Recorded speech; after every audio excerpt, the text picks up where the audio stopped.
આ શબ્દો માટે મારી પાસે એક સુંદર વાક્ય છે કે જે સ્વામી વિવેકાનંદ છે એમણે કીધું હતું કે એમને કોઈ વ્યક્તિ છે એણે એવું કીધું કે સ્વામી વિવેકાનંદ તમે તો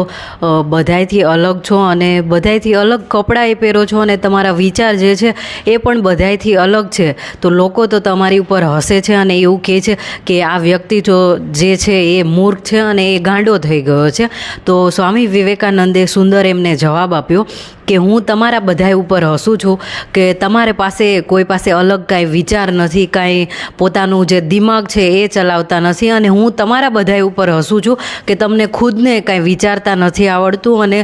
જે પોતે દિમાગ આપ્યું છે એનો તો ઉપયોગ કરતા જ નથી તમે, અને કોઈ વ્યક્તિ એવું કહી દીધું કે આ આમ છે તો તમે જાતે વિચારવાની પણ તસદી નથી લેતા. તો એ જવાબ ઉપરથી હું તમને એમ કહેવા માગું છું કે લોકો છે એ આપણને કાંઈ પણ કહે કે તમે ગાંડા છો, તમને ખબર નથી પડતી, અને એવી વસ્તુ જે મેં મારા મન ઉપર લઈ લીધી હોત તો અત્યારે એટલા વિડીયોઝ મેં ના બનાવ્યા હોત અને એટલી આગળ હું હોત નહીં. અને આનું પહેલું ઉદાહરણ એ છે કે હું જ્યારે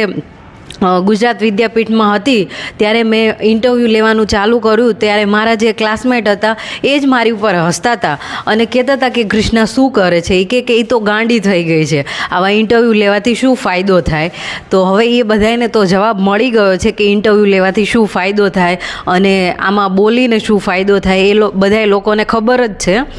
અને પછી બીજી વસ્તુ એ કે હું જ્યાં રહું છું ત્યાં લોકો છે એ એવી રીતે વાત કરે કે કૃષ્ણા તો છે એ ગાંડી છે, એને કંઈ ખબર નથી પડતી. મારા ભાઈને એવું કે એને કંઈ ખબર નથી પડતી. તો આપણા જે સમાજના લોકો છે એમની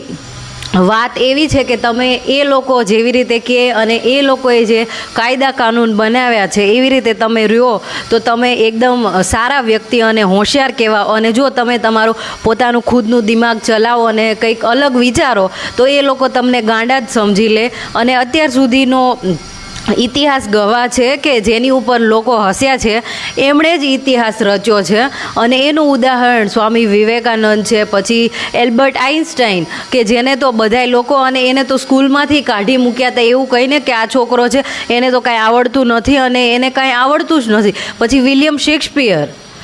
આ બધાય લોકો છે એ ગ્રેટેસ્ટ ઉદાહરણ છે અને મારા માટે આ બધાય આઈડિયલ છે કે જેમને હું વાંચી અને મોટી થઈ છું. તો મને કોઈ ગાંડી કહે કે મને એવું કહે કે હું મૂર્ખી છું તો મને એનાથી કાંઈ જ ફરક નથી પડતો, એટલા માટે કે હું તમારા બધાયથી અલગ છું અને હું તમારા બધાય ઉપર હસું છું કે તમારી પાસે દિમાગ છે પણ એને તમે ચલાવતા નથી. તો તમે તમારું દિમાગ ચલાવો તો મને ખુશી થશે, તમે મૂર્ખ કહેશો તો મને કંઈ દુઃખ નહીં થાય. ધન્યવાદ.